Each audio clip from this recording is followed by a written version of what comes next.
अकाल टीवी 84 देख रहे सारे दर्शकों का स्वागत है। मैं हरप्रीत कौर ते की रही इस हफ्ते दीआं सरगर्मियां आओ जानते हैं। लोक सभा चोणां 2019 ਲਈ कांग्रेस प्रधान राहुल गांधी ते यूपीए प्रधान सोनिया गांधी ने पार्टी का मैनीफेस्टो जारी कर दिता। इस मैनीफेस्टो नूं पार्टी ने लोक आवाज का नाम दिता ते इसका सिरलेख दिता, असीं वादे निभावांगे।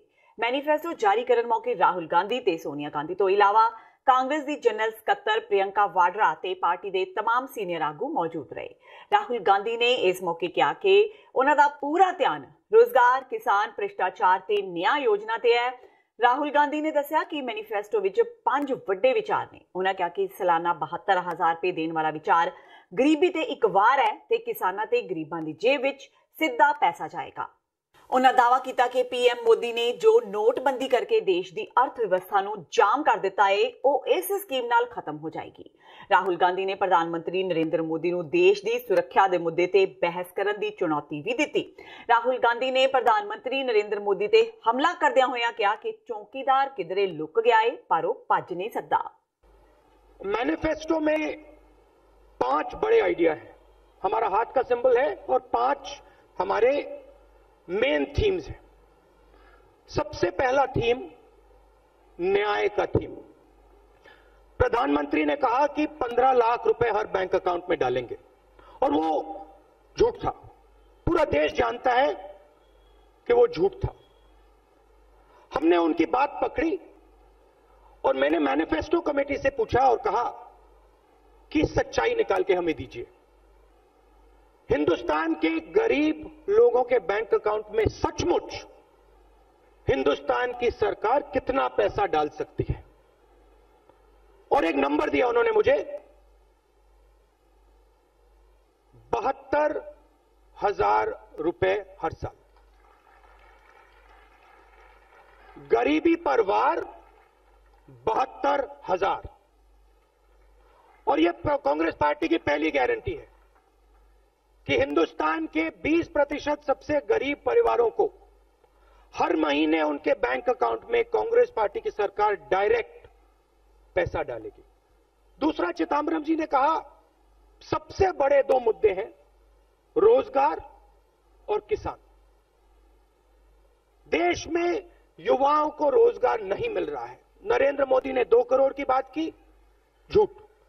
मैंने इस मामले में भी मैनिफेस्टो कमेटी से कहा मुझे आप सच्चाई बताइए, सच्चाई क्या है? 2 करोड़ नहीं किए जा सकते तो आप मुझे बताइए सच्चाई क्या है। मैं सच्चाई बोलना चाहता हूं और सच्चाई बड़ी क्लियर है। 22 लाख सरकारी रोजगार खाली पड़े हैं, उनको कांग्रेस पार्टी मार्च 2020 तक भर के दे देगी। प्रधानमंत्री ने मनरेगा के बारे में बोला बोगस स्कीम है, बेकार स्कीम है, मजाक उड़ाया।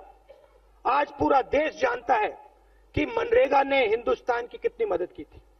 तो हम मनरेगा के 150 दिन गारंटी करना चाहते हैं।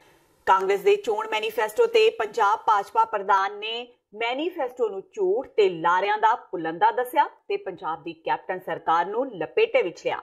श्वेत मलिक ने डॉक्टर मनमोहन सिंह नूं सवाल करदिआं कहा कि 2 साल पहला कैप्टन के चोण मैनीफेस्टो की हामी भरन वाले डॉक्टर मनमोहन सिंह पहला यह दसन कि पिछले चोण वादियां दा की बनया है। लोग अज पूछ रहे हैं कि नौकरी ते मोबाइल फोन कित्थे ने। उन्होंने कहा कि 2 साल पहला कांग्रेस ने मैनीफेस्टो जारी करके पंजाब के भविख नूं ताला लगाया सी। उन्होंने कहा कि जो वादे उस मैनीफेस्टो विच कीते गए सन पहला उन्हां दा जवाब दिता जाए। झूठ का पिटारा है। ऐसा ही एक झूठा चोण घोषणा पत्र कैप्टन अमरिंदर सिंह जी ने पवित्र गुटका साहब हाथ च लैके 2 साल पहले मनमोहन सिंह जी की प्रेजेंस जो उन्होंने गवाही पवा के वो किया सी। अज वो सारा झूठा साबित होया है। अज देश का पंजाब का यूथ जिहड़ा है वो कैप्टन तो पुछ रहा कित्थे ने कैप्टन 32 लाख नौकरियां, 2500 रुपए का बेरोजगारी भत्ता साढ़े घर पहुँचना सी, वो कदों पहुँचेगा। अज विद्यार्थी पुछ रहे हैं कैप्टन साढ़े घर जिहड़े मोबाइल झूठ का वादा झूठा वादा किया सी कदों आएंगे, 50 लाख मोबाइल आने सीगे। अज किसान पुछ रहे हैं कैप्टन तो 90,000 करोड़ का झूठा वादा कदों पूरा होएगा जिहड़ा साडा कर्जा माफ होना सी। अज बजुर्ग पुछ रहे हैं कैप्टन 500 तो 2500 साड़ी बुढ़ापा पेंशन करनी सी, 500 भी बंद करती। अज शगन स्कीम बंद, अज विधवा पेंशन बंद, अज डिस्पेंसरियां बंद, स्कूल बंद, ਕਾਲਜ ਬੰਦ। ਉਸ ਤੋਂ ਬਾਅਦ ਆਟਾ ਦਾਲ ਸਕੀਮ ਅਸੀਂ ਚੀਨੀ ਤੇ ਨਾਲ ਤੇਲ ਵੀ ਦਿਆਂਗੇ, ਆਟਾ ਦਾਲ ਵੀ ਬੰਦ ਕਰਤਾ। ਅੱਜ ਜਿਹੜਾ ਬੱਚਿਆਂ ਨੂੰ ਮੁਫਤ ਕਿਤਾਬਾਂ ਦਿੰਦੇ ਸੀ ਉਹ ਵੀ ਬੰਦ, ਮੁਫਤ ਵਰਦੀਆਂ ਦਿੰਦੇ ਸੀ ਬੰਦ, ਮੁਫਤ ਸਾਈਕਲ ਦਿੰਦੇ ਸੀ ਬੰਦ। ਅੱਜ ਜਿਹੜੀ ਟ੍ਰੇਨਾਂ ਅਸੀਂ ਚਲਾਈਆਂ ਸੀਗੀਆਂ ਧਾਰਮਿਕ ਸਥਾਨਾਂ ਦੇ ਉੱਤੇ ਉਹ ਟ੍ਰੇਨਾਂ ਬੰਦ। ਅੱਜ ਜਿਹੜਾ SC ਸਕਾਲਰਸ਼ਿਪ ਸੀ ਬੰਦ, BC ਸਕਾਲਰਸ਼ਿਪ ਬੰਦ। ਕੈਪਟਨ ਤੇ ਇੱਕ ਤਾਲਾ ਬਣ ਕੇ ਪੰਜਾਬ ਦੇ ਭਵਿੱਖ ਦੇ ਉੱਤੇ ਲੱਗ ਗਿਆ ਔਰ ਕਾਂਗਰਸ ਇੱਕ ਗ੍ਰਹਿਣ ਬਣ ਕੇ ਪੰਜਾਬ ਦੇ ਭਵਿੱਖ ਦੇ ਉੱਤੇ ਛਾ ਗਈ ਹੈ, ਜਿਹਦਾ ਜਵਾਬ ਲੋਕ ਸਭਾ ਚੁਣਾਵ ਦੇ ਵਿੱਚ 13 ਦੀ 13 ਸੀਟਾਂ ਸ਼੍ਰੋਮਣੀ ਅਕਾਲੀ ਦਲ ਤੇ ਭਾਜਪਾ ਦੇ ਕੈਂਡੀਡੇਟਾਂ ਨੂੰ ਜਿਤਾ ਕੇ ਜਨਤਾ ਦੇਗੀ। ਉਧਰ ਪੰਜਾਬ ਡੈਮੋਕ੍ਰੈਟਿਕ ਅਲਾਇੰਸ ਨੇ ਵੀ ਕਾਂਗਰਸ ਵੱਲੋਂ ਜਾਰੀ ਕੀਤੇ ਚੋਣ ਮਨੋਰਥ ਪੱਤਰ ਨੂੰ ਝੂਠ ਦਾ ਪੁਲੰਦਾ ਕਰਾਰ ਦਿੱਤਾ। ਬਠਿੰਡਾ ਵਿੱਚ ਚੋਣ ਪ੍ਰਚਾਰ ਲਈ ਪੁੱਜੇ ਸੁਖਪਾਲ ਖਹਿਰਾ ਨੇ ਕਿਹਾ ਕਿ ਕਾਂਗਰਸ ਤੇ ਭਾਜਪਾ ਝੂਠ ਬੋਲ ਕੇ ਜਨਤਾ ਨੂੰ ਗੁੰਮਰਾਹ ਕਰ ਰਹੇ ਨੇ। ਖਹਿਰਾ ਨੇ ਕਿਹਾ ਕਿ ਜਿਸ ਤਰ੍ਹਾਂ ਵਿਧਾਨ ਸਭਾ ਚੋਣਾਂ ਦੌਰਾਨ ਕੈਪਟਨ ਅਮਰਿੰਦਰ ਸਿੰਘ ਵੱਲੋਂ ਜਨਤਾ ਨਾਲ ਝੂਠ ਬੋਲਿਆ ਗਿਆ, ਉਹੀ ਹੁਣ ਕਾਂਗਰਸ ਪ੍ਰਧਾਨ ਰਾਹੁਲ ਗਾਂਧੀ ਕਰ ਰਹੇ ਨੇ। ਸੁਖਪਾਲ ਖਹਿਰਾ ਦਾ ਕਹਿਣਾ ਸੀ ਕਿ ਉਹ ਆਪਣੇ ਮੈਨੀਫੈਸਟੋ ਦਾ ਐਫੀਡੇਵਿਟ ਬਣਾ ਕੇ ਚੋਣ ਕਮਿਸ਼ਨ ਨੂੰ ਦੇਣਗੇ। ਖਹਿਰਾ ਨੇ ਪਾਰਟੀਆਂ ਵੱਲੋਂ ਜਾਰੀ ਕੀਤੇ ਜਾਂਦੇ ਮੈਨੀਫੈਸਟੋ ਨੂੰ ਕਾਨੂੰਨੀ ਰੂਪ ਦੇਣ ਦੀ ਗੱਲ ਕੀਤੀ। ਖਹਿਰਾ ਨੇ ਕਿਹਾ ਕਿ ਸਿਆਸੀ ਪਾਰਟੀਆਂ ਚੋਣ ਮੈਨੀਫੈਸਟੋ ਵਿੱਚ ਵੱਡੇ ਵਾਅਦੇ ਤਾਂ ਕਰਦੀਆਂ ਨੇ ਪਰ ਇਹਨਾਂ ਨੂੰ ਪੂਰਾ ਨਹੀਂ ਕਰਦਾ, ਇਸ ਲਈ ਚੋਣ ਮੈਨੀਫੈਸਟੋ ਨੂੰ ਕਾਨੂੰਨੀ ਰੂਪ ਦੇਣਾ ਚਾਹੀਦਾ ਹੈ। ਜਿਹੜੀ ਪਾਰਟੀ ਇਸ ਨੂੰ ਪੂਰਾ ਨਾ ਕਰੇ ਉਸ ਦੀ ਮਾਨਤਾ ਰੱਦ ਕਰ ਦੇਣੀ ਚਾਹੀਦੀ ਹੈ। ਲੋਕ ਰਾਹੁਲ ਗਾਂਧੀ ਦੇ ਇਸ ਨਵੇਂ ਮੈਨੀਫੈਸਟੋ ਨੂੰ ਕਿਸ ਤਰ੍ਹਾਂ ਮੰਨ ਲੈਣ, ਇਸ ਲਈ ਸਾਡਾ ਮੰਨਣਾ ਵਾ ਕਿ ਜਦ ਤੱਕ ਮੈਨੀਫੈਸਟੋ ਇੱਕ ਕਾਨੂੰਨੀ ਦਸਤਾਵੇਜ਼ ਵਜੋਂ ਐਫੀਡੇਵਿਟ ਨਾਲ ਦੇ ਕੇ ਚੋਣ ਕਮਿਸ਼ਨ ਦੇ ਵਿੱਚ ਪੇਸ਼ ਨਾ ਕੀਤਾ ਗਿਆ, ਉਦੋਂ ਤੱਕ ਕਿਸੇ ਪਾਰਟੀ ਨੇ ਆਪਣਾ ਮੈਨੀਫੈਸਟੋ ਲਾਗੂ ਨਹੀਂ ਕਰਨਾ। ਅਸਲ ਵਿੱਚ ਇਹ ਮੈਨੀਫੈਸਟੋ ਘੱਟ ਤੇ ਝੂਠ ਦਾ ਪੁਲੰਦਾ ਜ਼ਿਆਦਾ ਸਾਬਤ ਹੋਏ ਨੇ। ਬੀਤੇ ਹਫ਼ਤੇ ਪੰਜਵੀਂ ਪਾਤਸ਼ਾਹੀ ਸ਼੍ਰੀ ਗੁਰੂ ਅਰਜਨ ਦੇਵ ਜੀ ਦੀ ਵਸਾਈ ਨਗਰੀ ਤਰਨਤਾਰਨ ਸਥਿਤ ਸ਼੍ਰੀ ਦਰਬਾਰ ਸਾਹਿਬ ਦੇ ਮੁੱਖ ਦਰਬਾਰ ਦੀ ਇਤਿਹਾਸਕ ਦਰਸ਼ਨੀ ਡਿਓੜੀ ਢਾਉਣ ਲਈ ਕਾਰ ਸੇਵਾ ਵਾਲੇ ਬਾਬਾ ਜਗਤਾਰ ਸਿੰਘ ਨੇ ਸਮੂਹ ਸੰਗਤ ਤੋਂ ਮਾਫੀ ਮੰਗੀ। ਲਿਖਤੀ ਰੂਪ ਵਿੱਚ ਜਾਰੀ ਮਾਫੀਨਾਮੇ ਵਿੱਚ ਬਾਬਾ ਜਗਤਾਰ ਸਿੰਘ ਨੇ ਕਿਹਾ ਕਿ ਜਿਹੜੀ ਗਲਤੀ ਉਹਨਾਂ ਤੋਂ ਹੋਈ ਹੈ ਇਸ ਦੇ ਲਈ ਉਹ ਸਮੂਹ ਸੰਗਤਾਂ ਤੋਂ ਮਾਫੀ ਮੰਗਦੇ ਨੇ ਤੇ ਅੱਗੇ ਤੋਂ ਕੋਈ ਵੀ ਪੁਰਾਤਨ ਇਮਾਰਤ ਦੀ ਕਾਰ ਸੇਵਾ ਸਿੱਖ ਸੰਗਤਾਂ ਤੇ ਸੰਪਰਦਾਵਾਂ ਨਾਲ ਸਲਾਹ ਮਸ਼ਵਰਾ ਕਰਕੇ ਹੀ ਆਰੰਭ ਕੀਤੀ ਜਾਵੇਗੀ।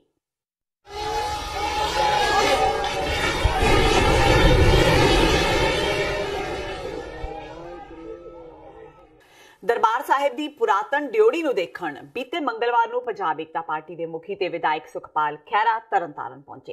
ਖਹਿਰਾ ਨੇ ਇਸ ਕਾਰਵਾਈ ਨੂੰ ਵਿਰਾਸਤ ਤੇ ਹਮਲਾ ਕਰਾਰ ਦਿੱਤਾ ਤੇ ਕਿਹਾ ਕਿ ਗੁਰੂ ਘਰ ਦੀਆਂ ਇਮਾਰਤਾਂ ਦੇ ਨਿਰਮਾਣ ਦਾ ਜ਼ਿੰਮਾ ਬਾਹਰ ਦੇਣਾ ਬੰਦ ਕੀਤਾ ਜਾਣਾ ਚਾਹੀਦਾ ਹੈ, ਜਦਕਿ ਡਿਓੜੀ ਨੂੰ ਢਾਏ ਜਾਣ ਦੀ ਕੀਤੀ ਗਈ ਕਾਰਵਾਈ ਕਾਰਨ ਸ਼੍ਰੋਮਣੀ ਕਮੇਟੀ ਪ੍ਰਧਾਨ ਆਪਣਾ ਅਸਤੀਫਾ ਦੇਣ। ਅਕਾਲੀ ਦਲ ਦੇ ਪ੍ਰਧਾਨ ਸੁਖਬੀਰ ਸਿੰਘ ਬਾਦਲ ਜਨਤਕ ਤੌਰ ਤੇ ਇਸ ਦੇ ਲਈ ਮਾਫੀ ਮੰਗਣ। ਇਹ ਦਰਸ਼ਨੀ ਡਿਓੜੀ ਜਿਹੜੀ ਆ ਅੱਜ ਤੋਂ ਆਲਮੋਸਟ 250 ਸਾਲ ਪੁਰਾਣੀ, ਬਹੁਤ ਖੂਬਸੂਰਤ, ਬਹੁਤ ਪੁਰਾਣੇ ਆਰਕੀਟੈਕਚਰ ਦਾ ਹਿੱਸਾ ਸੀਗੀ। ਇਹ ਸਾਡਾ ਵਿਰਸਾ ਹਨ। ਮੈਨੂੰ ਦੁੱਖ ਨਾ ਕਹਿਣਾ ਪੈ ਰਿਹਾ ਕਿ ਸੌੜੀ ਸੋਚ ਵਾਲੇ, ਛੋਟੀ ਤੰਗ ਨਜ਼ਰੀਏ ਵਾਲੇ ਲੋਕਾਂ ਨੇ ਚੰਦ ਪੈਸਿਆਂ ਦੀ ਕਮਾਈ ਕਹਿ ਲੋ ਜਾਂ ਕੋਈ ਵਪਾਰ ਕਹਿ ਲੋ, SGPC ਵਰਗੀ ਸਾਡੀ ਮਹਾਨ ਸੰਸਥਾ ਨੇ ਮਤਾ ਪਾਸ ਕਰਕੇ ਇਸ ਦਰਸ਼ਨੀ ਡਿਓੜੀ ਨੂੰ ਜਿਹੜਾ ਕਾਰ ਸੇਵਾ ਵਾਲਿਆਂ ਨੂੰ ਦੇ ਕੇ ਇਸ ਨੂੰ ਡਿਮੋਲਿਸ਼ ਕਰਨ ਦਾ ਕੋਸ਼ਿਸ਼ ਕੀਤਾ, ਭੰਨ ਤੋੜ ਕੀਤੀ, ਛੇੜਛਾੜ ਕੀਤੀ ਔਰ ਕੀਤੀ ਵੀ ਰਾਤ ਨੂੰ ਚੋਰਾਂ ਵਾਂਗ। 400 ਬੰਦਾ ਲਿਆ ਕੇ, ਪੁਲਿਸ ਦੀ ਟੁਕੜੀ ਨਾਲ ਲਿਆ ਕੇ, ਹਥੌੜਿਆਂ ਨਾਲ ਤੇ ਹਰ ਕਿਸਮ ਦੇ ਹਥਿਆਰਾਂ ਦੇ ਨਾਲ ਆਪਣੇ ਵਿਰਸੇ ਨੂੰ ਖਤਮ ਕਰਨ ਦਾ ਉਪਰਾਲਾ ਕੀਤਾ। ਅਸੀਂ ਸਾਰੇ ਸਮੂਹ ਪੰਜਾਬ ਤੇ ਵਿਸ਼ਵ 'ਚ ਬੈਠੇ ਪੰਜਾਬੀ ਅਤੇ ਸਿੱਖ ਸੰਗਤ ਜਿਹੜੀ ਆ ਇਹਦੇ ਲਈ ਡਾਇਰੈਕਟਲੀ SGPC ਦੇ ਪ੍ਰਧਾਨ ਨੂੰ ਅਸੀਂ ਜ਼ਿੰਮੇਵਾਰ ਠਹਿਰਾਉਂਦੇ ਆ ਤੇ ਫਿਰਦੇ ਨੇ। ਇਹਦੇ ਲਈ ਸੁਖਬੀਰ ਸਿੰਘ ਬਾਦਲ ਦਾ ਪਰਿਵਾਰ ਡਾਇਰੈਕਟਲੀ ਰਿਸਪੌਂਸਿਬਲ ਹੈ। ਸ਼੍ਰੋਮਣੀ ਅਕਾਲੀ ਦਲ ਦੇ ਪ੍ਰਧਾਨ ਨੂੰ ਤੇ SGPC ਦੇ ਪ੍ਰਧਾਨ ਨੂੰ ਕਾਰ ਸੇਵਾ ਦੇਣ ਵਾਸਤੇ ਕਰੋੜਾਂ ਰੁਪਏ ਮਿਲਦੇ ਨੇ। ਮੇਰੇ ਵੀਰੋ ਤੇ ਭਰਾਓ ਤੇ ਭੈਣੋ, ਬਹੁਤ ਅਫਸੋਸਨਾਕ ਗੱਲ ਹੈ ਕਿ SGPC ਜਿਹਦੇ ਕੋਲ 1200 ਕਰੋੜ ਰੁਪਏ ਦਾ ਬਜਟ ਹੈ, ਆਪਣੇ ਇਤਿਹਾਸਿਕ ਗੁਰਦੁਆਰਿਆਂ ਦੀ ਸੇਵਾ ਸੰਭਾਲ ਤੇ ਉਸ ਦੀ ਕਾਰ ਸੇਵਾ ਇਹਨਾਂ ਨੂੰ ਆਪ ਖੁਦ ਕਰਨੀ ਚਾਹੀਦੀ ਆ। ਜਦੋਂ ਅਸੀਂ ਇਸ ਤਰ੍ਹਾਂ ਨਾਲ ਉਹਨੂੰ ਆਊਟਸੋਰਸ ਕਰ ਦਿੰਨੇ ਆ, ਹੋਰਨਾਂ ਲੋਕਾਂ ਨੂੰ ਦੇ ਦਿੰਨੇ ਆ, ਉਹ ਤਾਂ ਫਿਰ ਵਿਸ਼ਵ ਚੋਂ ਪੈਸੇ ਇਕੱਠੇ ਕਰਨ ਦਾ ਇੱਕ ਤਰੀਕੇਕਾਰ ਬਣ ਜਾਂਦਾ ਹੈ। ਅਕਾਲੀ ਦਲ ਟਕਸਾਲੀ ਦੇ ਪ੍ਰਧਾਨ ਰਣਜੀਤ ਸਿੰਘ ਬ੍ਰਹਮਪੁਰਾ ਨੇ ਇਤਿਹਾਸਿਕ ਡਿਓੜੀ ਢਾਉਣ ਦਾ ਠੀਕਰਾ ਬਾਦਲ ਪਰਿਵਾਰ ਦੇ ਸਿਰ ਭੰਨਿਆ। ਗੁਰਦੁਆਰਾ ਸਾਹਿਬ ਪਹੁੰਚੇ ਬ੍ਰਹਮਪੁਰਾ ਨੇ ਕਿਹਾ ਕਿ ਬਾਦਲਾਂ ਦੇ ਕਹਿਣ ਤੇ ਹੀ ਰਾਤੋਂ ਰਾਤ ਦਰਸ਼ਨੀ ਡਿਓੜੀ ਨੂੰ ਢਾਉਣ ਦੀ ਕੋਸ਼ਿਸ਼ ਕੀਤੀ ਗਈ, ਜਦਕਿ ਕਾਰ ਸੇਵਾ ਹਮੇਸ਼ਾ ਦਿਨ ਵੇਲੇ ਸੰਗਤ ਨੂੰ ਜਾਣੂ ਕਰਵਾ ਕੇ ਕੀਤੀ ਜਾਂਦੀ ਹੈ। लेकिन ਇਹਦਾ ਮਤਲਬ ਇਹ ਥੋੜਾ ਵੀ ਰਾਤ ਨੂੰ ਅੱਧੀ ਰਾਤ ਨੂੰ ਤੁਸੀਂ ਲਿਆ ਕੇ ਆਪਣੇ ਸ਼ਸਤਰ ਤੇ ਰਾਤ ਨੂੰ ਗੁਰਦੁਆਰੇ ਨੂੰ ਢਾਹ ਦਿਓ ਜਾਂ ਕੋਈ ਹੋਰ ਕੋਈ ਚੀਜ਼ ਨੂੰ ਕਰੋ, ਉਹ ਤੇ ਇੱਕ ਚੋਰੀ ਹੈ, ਉਹ ਤੇ ਇੱਕ ਫਰਾਡ ਆ, ਉਹ ਤਾਂ ਮੈਂ ਸਮਝਦਾ ਇੱਕ ਮੁੱਲੀ ਭਗਤ ਨਾਲ ਗਲਤ ਕੰਮ ਜਿਹੜੇ ਲੋਕ ਕਰ ਰਹੇ ਨੇ। ਔਰ ਇਹਦੇ ਵਿੱਚ ਜਿਹੜੇ ਦੋਸ਼ੀ ਨੇ ਉਹ ਬਾਦਲ ਪਰਿਵਾਰ ਹੀ ਆ, ਕਿਉਂਕਿ ਬਾਦਲ ਪਰਿਵਾਰ ਦੇ ਹੁਕਮ ਤੋਂ ਮੇਰਾ ਕੋਈ ਕੰਮ ਨਹੀਂ ਚੱਲਦਾ। ਮਾਫ ਕਰਨਾ, ਮੇਰੇ ਕੋਲ ਉਹ ਇੱਕ ਅੱਜ ਮਤਾ ਵਾ, ਜਿਸ ਮਤੇ ਦੇ ਮੁਤਾਬਕ ਸ਼੍ਰੋਮਣੀ ਕਮੇਟੀ ਨੇ ਮਤਾ ਪਾਇਆ ਕਿ ਬਾਬੇ ਜਿਹੜਾ ਬਾਬੇ ਦਾ ਨਾਮ ਭੁੱਲ ਗਿਆ ਸਿੰਘ, ਇਹਨੂੰ ਇਹ ਸੇਵਾ ਦਿੱਤੀ ਜਾਂਦੀ ਆ ਤੇ 2 ਸਾਲ ਲਈ ਸੇਵਾ ਦਿੱਤੀ ਜਾਂਦੀ ਹੈ। 2 ਸਾਲਾਂ ਦੇ ਵਿੱਚ ਬਾਬਾ ਜੀ ਇਹ ਸਾਰਾ ਕੰਮ ਜਿਹੜਾ ਇਹਨੂੰ ਮੁਕੰਮਲ ਕਰੂਗਾ। ਸੇਵਾ ਉਹਨਾਂ ਨੂੰ ਦਿੱਤੀ ਆ, ਪਰ ਗੱਲ ਇਹ ਵੀ ਜੇ ਸੇਵਾ ਉਹਨਾਂ ਨੂੰ ਦਿੱਤੀ ਆ ਤੇ ਕੰਮ ਸਾਰਾ ਠੀਕ ਸੀਗਾ ਤੇ ਅੱਧੀ ਰਾਤ ਨੂੰ ਕੀ ਲੋੜ ਸੀ ਉਹਨਾਂ ਨੂੰ ਇਹ ਕੰਮ ਕਰਨ ਦੀ? ਇਹਦਾ ਮਤਲਬ ਇਹ ਦਾਲ ਦੇ ਵਿੱਚ ਕੁਝ ਕਾਲਾ। ਉਧਰ ਮੁੱਖ ਮੰਤਰੀ ਕੈਪਟਨ ਅਮਰਿੰਦਰ ਸਿੰਘ ਨੇ ਤਰਨਤਾਰਨ ਦੇ ਗੁਰਦੁਆਰਾ ਦਰਬਾਰ ਸਾਹਿਬ ਦੀ ਦਰਸ਼ਨੀ ਡਿਓੜੀ ਨੂੰ ਢਾਏ ਜਾਣ ਨੂੰ ਮੰਦਭਾਗੀ ਘਟਨਾ ਦੱਸਦਿਆਂ ਉਹਨਾਂ ਦੀ ਸਰਕਾਰ ਵੱਲੋਂ ਇਸ ਮਾਮਲੇ ਵਿੱਚ ਦਖਲ ਦਿੱਤੇ ਜਾਣ ਤੋਂ ਇਨਕਾਰ ਕਰ ਦਿੱਤਾ ਗਿਆ। ਉਹਨਾਂ ਕਿਹਾ ਕਿ ਇਹ ਇੱਕ ਧਾਰਮਿਕ ਮਾਮਲਾ ਹੈ ਜੋ ਕਿ ਪੂਰੀ ਤਰ੍ਹਾਂ ਸਿੱਖ ਗੁਰਦੁਆਰਾ ਪ੍ਰਬੰਧਕ ਕਮੇਟੀ ਦੇ ਘੇਰੇ ਵਿੱਚ ਆਉਂਦਾ ਹੈ, ਇਸ ਲਈ ਸਰਕਾਰ ਦਾ ਇਸ ਵਿੱਚ ਕੋਈ ਦਖਲ ਨਹੀਂ ਬਣਦਾ। ਤੇ ਹੁਣ ਵੇਲਾ ਹੋ ਗਿਆ ਬ੍ਰੇਕ ਦਾ, ਮਿਲਦੇ ਹਾਂ ਬ੍ਰੇਕ ਤੋਂ ਬਾਅਦ।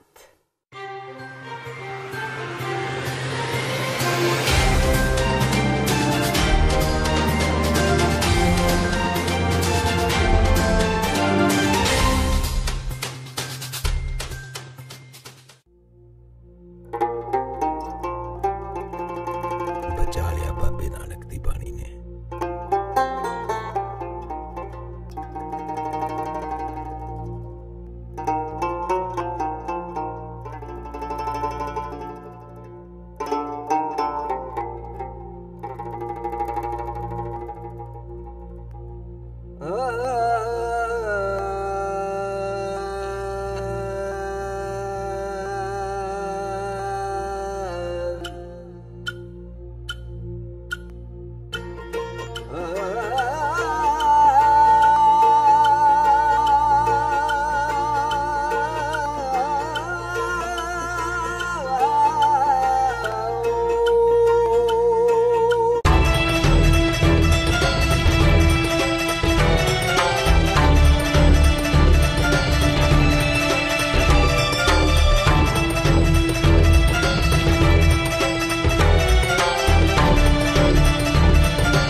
ਪੰਜਾਬੀ ਚ ਦੱਸੋ ਜੀ, ਨਹੀਂ ਤਾਂ ਸਾਡੇ ਤੋਂ ਇਲਾਜ ਨਹੀਂ ਕਰਾਇਆ ਜਾਣਾ। ਉਹ ਭਾਈ ਜਾਨ, ਤੁਹਾਨੂੰ ਕਿਹਨੇ ਕਹਿਤਾ ਕਿ ਬਾਹਰ ਪੜ੍ਹਿਆ ਲਿਖਿਆ ਦੀ ਲੋੜ ਹੈ? ਅੰਗਰੇਜ਼ ਤੇ ਆਪ ਪੜ੍ਹੇ ਲਿਖੇ ਨੇ। ਕਦੇ ਕੋਈ ਅੰਗਰੇਜ਼ ਤੁਸੀਂ ਅੰਗਰੇਜ਼ੀ ਤੋਂ ਘੱਟ ਗੱਲ ਕਰਦਾ ਸੁਣਿਆ?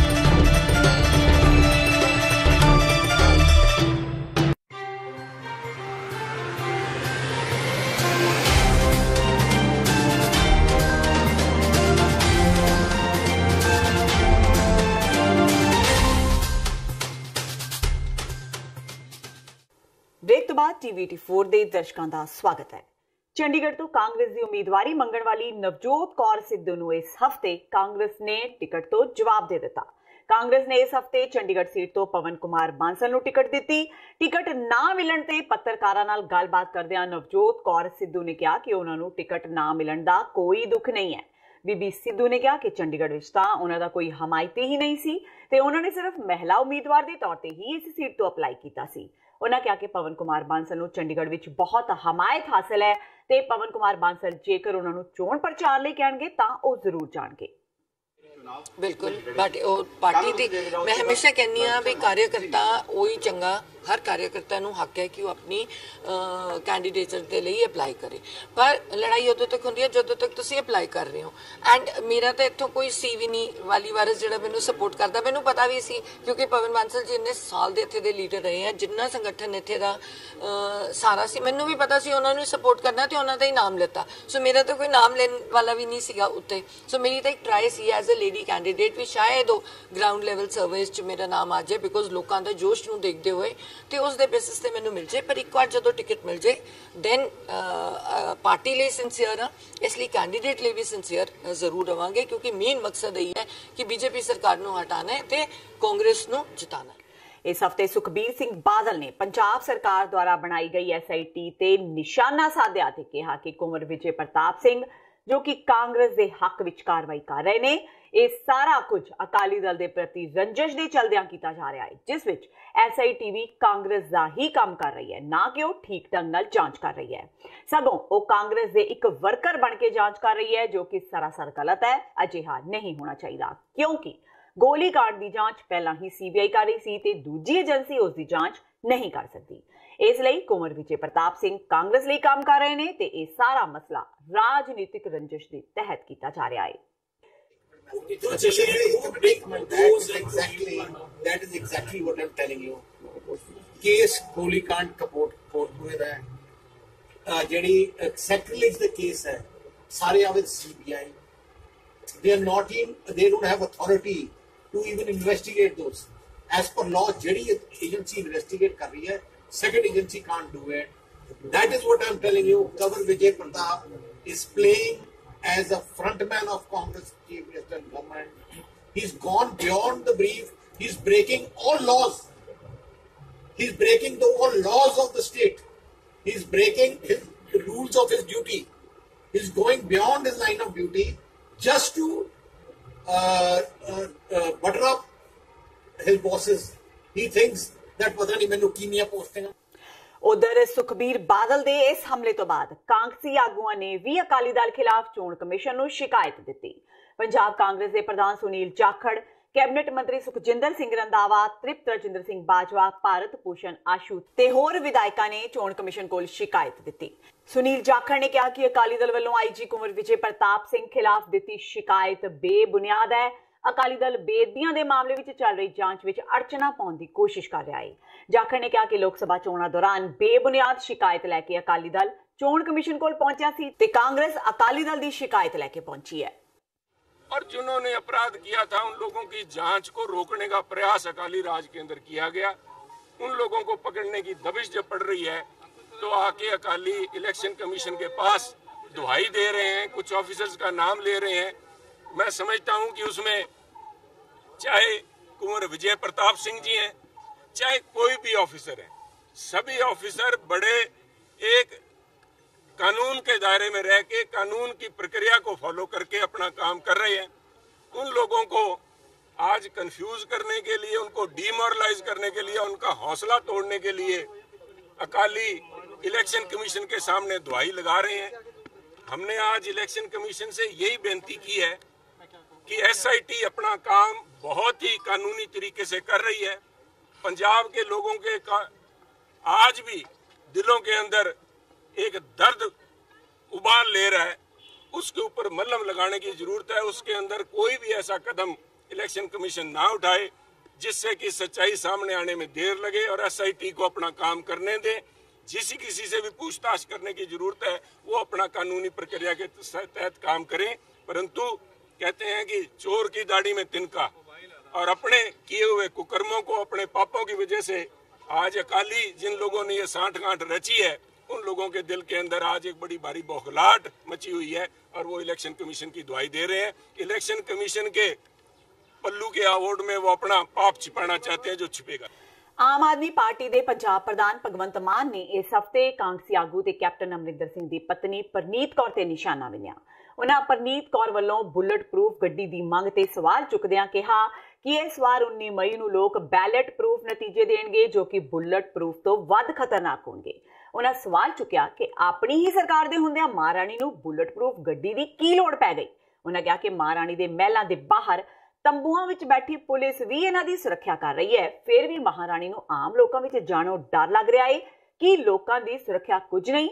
उधर कांग्रेस वालों जारी मैनीफेस्टो ते भी मान ने टिप्पणी करदियां कहा कि कांग्रेस ने पहले मैनीफेस्टो दे वादे तां अजे तक नहीं निभाए, फिर नवां मैनीफेस्टो जारी करन दी की लोड़ पै गई। उन्हां पिछली बार मैनीफेस्टो विच जारी कीते वादे याद करवाउंदियां कहा कि कैप्टन सरकार ने मैनीफेस्टो दा नाम चाहुंदा है पंजाब कैप्टन दी सरकार वाला अद्धा पेज भी पूरा नहीं कीता। देखो वैसे पंजाब दे विच पहलां वाला मैनीफेस्टो तां पूरा नहीं होया जी, ये नवां मैनीफेस्टो जारी करने की लोड़ सी। पहलां वाले नवीं जिल्द ला के रिलीज़ कर देंदे। घर घर नौकरी देने का जिहड़ा वादा पूरा हो गया, जिहड़ा इन्हां नूं नवां मैनीफेस्टो जारी करना पै गया। किसानां दा कर्जा सारा माफ़ हो गया, जिहड़ा नवां मैनीफेस्टो जारी करना पै गया। 2500 रुपये बुढ़ापा पेंशन मिलने लग गई पंजाब के बजुर्गों को, जो नवा मैनीफेस्टो जारी करना पै गया। 129 पन्नियां का मैनीफेस्टो सी 2017 च कैप्टन साहब ने जो चाहता है पंजाब कैप्टन की सरकार सी, वो अद्धा पन्ना भी, अद्धा पेज भी पूरा नहीं होया। नवा मैनीफेस्टो कहता हुण नवे वादे कर ले, ठीक है ना। सो मैनीफेस्टो मैं पार्लीमेंट के भी ये बोलिया सी कि मैनीफेस्टो जिहड़े ने वो रिकॉर्डड, रजिस्टर्ड ते लीगल डॉकूमेंट होने चाहिए ने, ताकि मैनीफेस्टो के वादे पूरे ना करन ते उस पार्टी की मानता रद्द होने का खतरा रहे उन्होंने। जे परनीत कौर नूं आपदी सरकार दे विच बुलट प्रूफ गड्डी दे विच जाना पै रहा है, जां तां फिर लोकां तो डर रहे ने कि लोकां च किहड़ा मूँह लैके जावांगे, सानूं बुलट प्रूफ गड्डी चाहिदी है, ठीक है ना। जां फिर ये सरकार दा अमन कानून नूं जिहड़ा कंट्रोल च रखण दा जिहड़ा फेलियर है, फिर ये फ्लॉप हुई है सरकार। आम लोगों का बाली वारस कोई नहीं, इन्हां दे घरां मूहरे, इन्हां दे महलां मूहरे तंबू ला के पुलिस इन्हां दी राखी करदी है। सो लोग इस बार 19 मई नूं जिहड़ा वो बैलेट प्रूफ जिहड़ा रिजल्ट देणगे ना, वो बुलट प्रूफ नालों ज़्यादा खतरनाक होਊਗਾ। लोक सभा चोणां दे चलदिआं अकाली दल दे प्रधान सुखबीर बादल ने इस हफ्ते अपने भाषणां विच कैप्टन अमरिंदर सिंह ते झूठी सौं खाण दे कई वार दोष लगाए। सुखबीर बादल ने कहा कि मुख्यमंत्री कैप्टन अमरिंदर सिंह ने गुटका साहब ते हथ रख के कहा सी कि वो दशमेश पिता दे चरनां दी सौं खांदे ने कि किसानां दा सारा कर्जा वापस कीता जावेगा, नशे नूं खत्म कर दिता जावेगा ते घर-घर नौकरी दित्ती जावेगी, पर कख नहीं कीता। सूबे विच कई रैलियां दौरान सुखबीर बादल ने कहा कि कैप्टन सरकार ने नवे काम की करने सन, सगों अकाली भाजपा सरकार वालों शुरू कीतियां अनेकां लोक भलाई दीआं स्कीमां नूं ही बंद कर दिता। सुखबीर बादल ने कहा कि अज किसान विलक रहे ने ते गन्ने दे बकाया दी अदायगी नहीं हुई। उन्हां दोष लगाया कि सुखपाल खैरा ते भगवंत मान वर्गे कांग्रेस नाल रले होए ने, जो केवल ते केवल अकाली दल नूं ही निशाना बना रहे ने। बहुत वधिया रिस्पॉन्स है, तुसीं देखिया पूरे पंजाब च साडा सैकंड राउंड शुरू हो गया। ਤੁਸੀਂ देख लो कांग्रेस इन्ना अनइंटरस्टेड है, कांग्रेस इन्नी अनइंटरस्टेड कांग्रेस है, हले तक उन्हें घरों ही निकले, जिस तक असीं मैदाने फतेह कर देंगे उदों तक निकल गया।